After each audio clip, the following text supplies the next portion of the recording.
terancam gagal dengan manis. So, FPL Arena, mana tepuk tangannya? Let's go to the lane of down.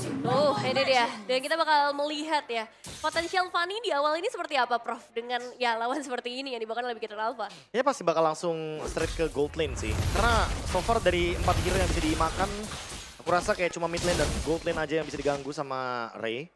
Jadi harusnya ekspektasi awalku adalah udah pasti minimal ngebuang battle spell dari gold lane dan juga mid lanernya. Ya, itu volley-nya sih enak banget sih. Selama dia masih ada flicker di trigger terus ya Nevin. Iya, dan ini Ruby-nya yang dipilih di arah room ya, bukan high love. Mueza yang bakal ditugaskan untuk memberikan efek mini stun ya. Agar nanti Anavel kesulitan ketika mungkin mengadu kontes objektif. Tapi perbandingannya sih dari emblem ya. Wilderness Blessing versus Weapon Master. Cukup menarik dari Moreno dan juga Okta pemilihannya. Rotasi dan juga damage. Berarti ya ekspektasi kita nanti di mid game damage-nya akan sangat tinggi bagi Vel. Oke, tapi lihat Ray sekarang Tomat mundur ke arah belakang. Belum ada cut-off, tapi Mueza bakal coba dimakan. Satu hit terakhir first blow di tangan dari Anavel. Dan lihat Moreno bakal coba untuk menutup jalannya Okta untuk bisa kembali lagi ke mid lane. Wah, itu bahaya loh Nevin. Karena dia kemungkinan besar akan kehilangan satu wave-nya. Satu wave, terus juga tadi hilang flicker. Banyak banget sih kerugian yang dialami sama Dewa United. Apalagi kita berharap mereka bisa ngedapetin early game. Dan sedangkan dari Ray-nya aja udah ketinggalan satu leveling di awal. Wah, ini bakal sedikit repot ya karena invade yang ingin dilakukan oleh Fanny tadi ternyata digagalkan. Ray memang mendapatkan level yang keempat, tapi untuk sekarang belum ada satu battle spell pun yang keluar dari Bigetron. Sehingga ekspektasi awal kita yang tadinya gold lane atau bahkan mid lane yang bakal terancam kayaknya fine-fine aja. Setupnya malah dipegang banget sama Bigetron sekarang. 800 gold, harusnya bakal di-lead juga ditambah dengan Turtle. Udah dipegang juga ke arah turtle-nya. Apakah bakal ada kontes kali ini ngelihat Mueza, Okta, dan juga Sorizo. Sebenarnya udah mulai memantau, tapi Ray sepertinya belum ready untuk turtle. Ya, kita bakal lihat mereka mencoba untuk mendapatkan seorang Mueza look di depan sana. Dengan tanpa adanya kontes ini masih dalam batas wajar. Hitam di atas putih memang Fanny harus kehilangan satu turtle pertamanya. Kecuali mereka mendapatkan kumpulan sangat banyak. Tapi lihat di sini Bigetron. All vote for Bigetron Alpha.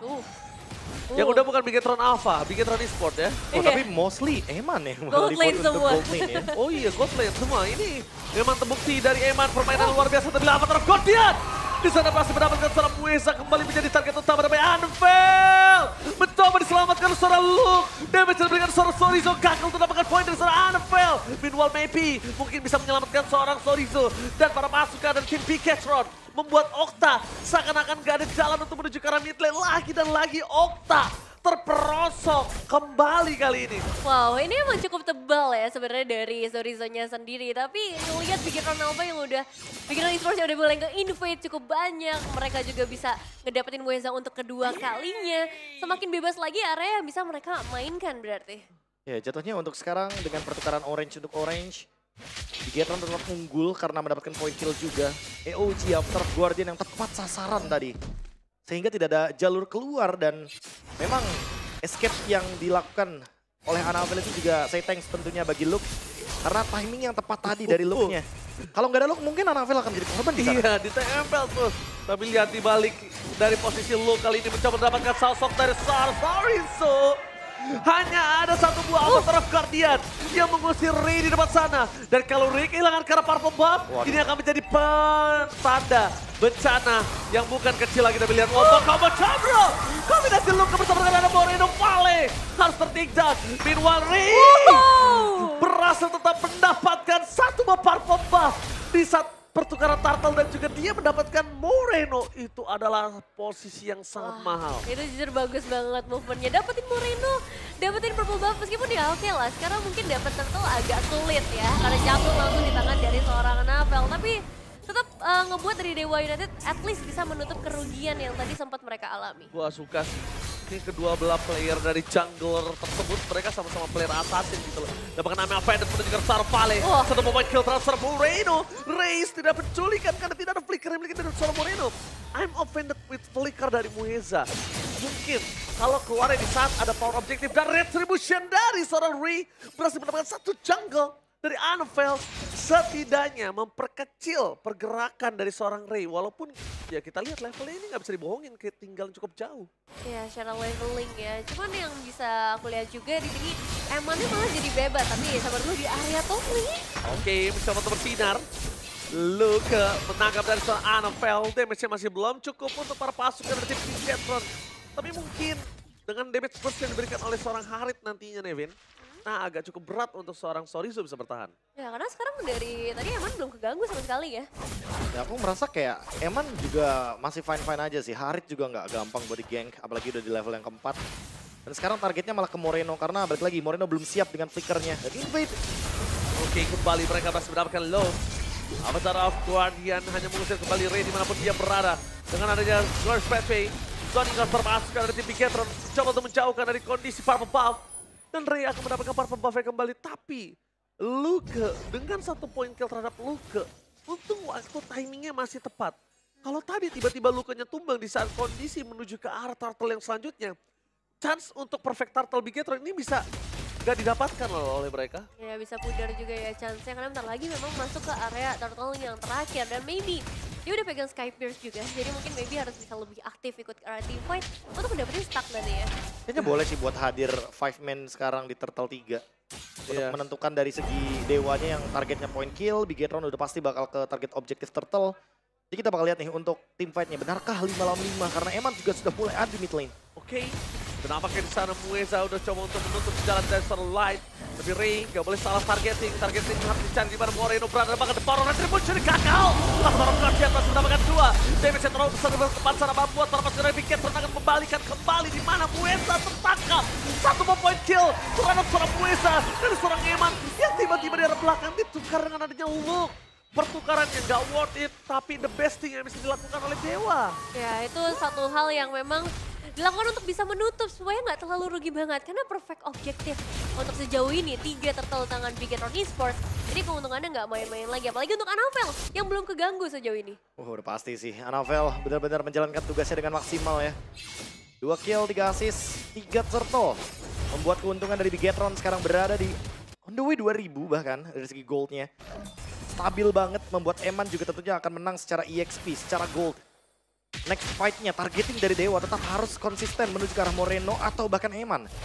Karena dari tadi Bigetron udah tahu nih siapa yang harus diganggu, Mueza-nya harus di stop. Selama ada Mueza, udah pasti bakal kesulitan buat Anvil ketika masuk dalam team fight. Tapi yang bisa gua saksikan adalah di sini Bigetron. Kita tahu kemarin permainan Bigetron di hari sebelumnya sangat-sangat mengerikan. Flawless. Flawless. Tapi sekarang dia bisa nahan di perbedaan 1 point kill. Gold yang tidak terlalu jauh dengan perfect turtle. Itu salah satu keunggulan yang harusnya dimanfaatkan terlebih dahulu. One situation! Ray! Almost is never enough! Hampir saja berhasil mendapatkan point kill dari seorang Anvil. Tapi nampaknya dengan steel cable yang sedikit miss, membuat Anvil masih bisa bertahan. Player assassin juga membuat Anvil tahu harus bermanuver seperti apa. Wah, itu setipis tisu ya sebenarnya ya. Tapi balik lagi, memang dari seorang Ray-nya sendiri ini udah sampai ke arah Olympic Roar yang ngebuat penetrasinya akan lebih maksimal ketika menuju ke arah Anvil. Ya, dan ketika damage-nya diberikan balik ya sama Anvil, damage-nya akan sedikit ketahan. Karena memang kebetulan ada Dreadnought Armor di sana. Sebenarnya kalau kita ngomongin soal gold lead, yang kayak tadi udah sempat kita mention, gara-gara turtle semuanya lead ke Bigetron. Tapi bayangkan, hampir ada solo kill, berarti ada gap yang mulai terkejar nih. Dan gapnya nggak jauh loh, Prof lihat ya. Nggak jauh, Hanya nggak jauh. 640 perak kalau tadi kita lihat dari data statistik. Ya, per jungler ya. Iya. Karena dari tadi Ray tetap kurang. I'm a Panda menuju ke arah belakang, target utama mereka menuju ke arah Luke. Karena lagi di power initiate dari seorang Luke. Berhasil membuat first crack yang dimiliki dari Luke tidak akan ada untuk 19 detik. Meanwhile, apakah mereka akan memanfaatkan waktu tersebut? Karena jujur, gap waktu yang sangat tipis ini kayaknya nggak boleh mereka paksakan. Ada baiknya laning management mereka benarkan terlebih dahulu, Nevis. Hanya sekitar 5 detik sampai Luke bisa kembali lagi. Nggak ada flicker juga untuk seorang Mueza menciptakan satu momen-momen kejutan. Tapi mereka masih punya Glorious Pathway mungkin dari seorang Sorizo atau momen-momen lain yang juga bisa diberikan oleh Octa. Oh jujur ya, dengan keuntungan memiliki para pasukan dari tim Bigetron tadi, tim Dewa, ini nggak dimanfaatkan dengan baik sih kalau menurut saya pribadi. Lihat, karena lihat turtle tersebut akan coba di tangan dari seorang Anvil. Mundur ke arah belakang, laning juga nggak terlalu baik. Objektif hanya 1 dan nggak ada objektif tambahan, Profesor. Iya, shot di top. Oh, Octave. Oh my god, Octave terperangkap tangan aja Luke. Avatar of God di start point. Mereka berada di dalam turtle dan Eman. Itu dia, Eman just being Eman. Wow, ini Big Gatron Esports yang memaksimalkan semua keuntungan yang mereka dapetin. Tapi Ray, Oh, Ray lagi mencoba untuk mendapatkan one man situation.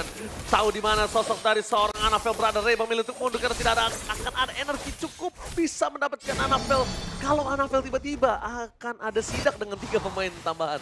nah dan lore-nya juga udah mulai berjalan ya untuk saat ini. Mencoba untuk ngedapetin keuntungan lagi. Dan tadi Avatar of Guardian yang bagus banget, on point dan nge-clear area di situ. Ya kayak blind spot juga kan buat Okta. Kayak dia nahan dari flickernya sehingga masih ready untuk flicker dari Okta. Tapi apakah Lord ini masih bisa di defense? Harusnya masih bisa. Jaraknya juga masih aman. Urusan laning jauh juga masih ada Ray. Dan ya kayak tadi udah sempat kita lihat ya ketika Lordnya di all in sama Bigetron.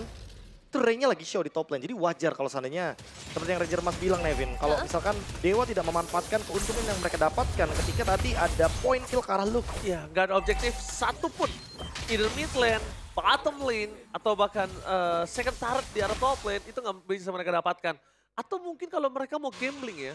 Tapi sebenarnya gamblingnya ini karena mereka tidak punya damage per second yang tinggi sih. Makanya mereka nggak menuju ke arah Lord. Mungkin kalau misalnya damage per second yang tinggi, itu mungkin dia akan dapetin Lord. Paksa gitu. Kayak misalnya mid lane-nya tiba-tiba main Lunox. Atau misal karena EXP-nya yang bisa memberikan damage juga. Tapi karena ini nggak ada, mungkin concernnya ke arah sana. Ya, kurang atau minimnya damage kali ya. Minimnya damage, cuma kalau misalnya minimnya damage dan tidak menuju ke arah Lord, pastikan objektifnya dapat. Entah cutting, tengah, bawah, gitu loh. Ya, itu kayaknya satu-satunya hal yang bisa dilakukan sekarang ya buat seorang Ray-nya. Karena Purple Buff ataupun Orange Buff mungkin udah mulai diinvasi dari Bigetron. Karena mereka udah bisa ngedapetin 6 total turret yang dimiliki Dewa United. Udah pasti sih, tinggal di bagian top lane kayaknya yang bakal di-push terus sama Ray. Biar tetap bisa mendapatkan ruang ya. Tapi permasalahan utamanya adalah Dewa juga nggak bisa leluasa dalam melakukan sebuah split push. Karena kita tahu sendiri lah, terlalu banyak efek CC juga yang bisa diberikan sama Bigetron. Dan gold lead-nya sekarang udah menuju ke 5.000 gold. Ini perbedaan yang sangat signifikan dan kalaupun tadi ada kemungkinan untuk solo kill dari Ray-nya, aku rasa tidak bisa diulang untuk kedua kalinya ketika gold-nya sekarang sedang dalam keadaan seperti ini. Tapi Profesor, ini Nevin juga ya, ini harusnya gold dia dapetin gap 5.000 ini ketika dia perfect turtle dari tadi sih menurut gua. Harusnya bisa lebih berarti Harusnya ya. bisa lebih karena Dewa ini catch up-nya bagus. Jadi dia hanya GP 5.000 padahal seharusnya di menit 12 dengan perfect turtle dan dominasi seperti ini di 8.000 kalau menurut gua. Ya, kurangnya cake dari Bigetron sih terlihat. Karena beberapa kali look-nya. Oh, Glorious PV dibuka. Oh, Demi nge-save Purple Buff. is it worth it Nevin? Worth it sih pasti, tapi yang jadi masalah adalah apakah mereka masih mau kontes nih ke arah Lordnya dengan source yang udah beberapa kebuka ya pastinya. Worth it atau itu trapping? Oke, lihat di sana Eman bakal coba untuk memancing dan itu dia Eman just being Eman. Lihat salah satu god laner cukup pintar mencoba untuk porak-porak karena belakang Avatar Guardian for nothing. Berhasil mendapatkan turtle terperangkap dan Ray finally ter-shutdown. Akhirnya Ray tertutup dengan load yang sangat tinggi dan satu momen keterangan Sorizo di menit yang ke-12. Ini nggak baik. Pertama, 2 orang, 30 detik, plus sebentar lagi Lord akan muncul, tidak ada pasif dari best turret. Ya, Bigetron benar-benar bisa memaksimalkan semua yang ada karena tadi mereka udah tahu nggak ada retribution. Glorious Pathway udah dibuka juga. Dan yang menjadi pertanyaan adalah Dewa United yang masih mau coba untuk melakukan kontes dengan kondisi seperti itu. Iya, nggak ada retribution lagi dari Ray kan. Iya. Kita udah bilang, Eman tuh bisa dibilang memang kalau ngomong agresif memang tidak agresif. Tapi kalau ngomongin pinter, lihat Eman berhasil mancing seluruh source skill. Gak ada unfended, dia masuk ke dalam base turret. Fokus tanpa ada perlawanan para pasukan dari tim Bigetron Alpha. Mereka hanya terhambat dengan ada Glorious Pathway. Tapi para pasukan dari tim Dewa, clear yang sangat cepat coba dilakukan. Permainan Steel Cable dengan karetnya ternyata tidak menghentikan pemain dari Bigetron untuk coba fokus ke arah base turret mereka. Oke, masih bisa bertahan untuk Dewa United, tapi masih ada Weepin yang akan segera berdekat dan juga akan ada Coltil. I'm offended karena sosok seorang Eman tuh yang terus Guardian. Light cahaya dari Bigetron berhasil memporak-porandakan 3 pemain dari Dewa dan Bigetron take the game 1. 1 poin pertama untuk Bigetron Esports dan Dewa United. Masih banyak yang harus mereka ubah sepertinya. Satu, dominasi yang sempat dibuat oleh seorang Ray. Poin eliminasi yang cukup tinggi, tapi ternyata itu nggak cukup. Mereka masih jauh dari kata kemenangan di game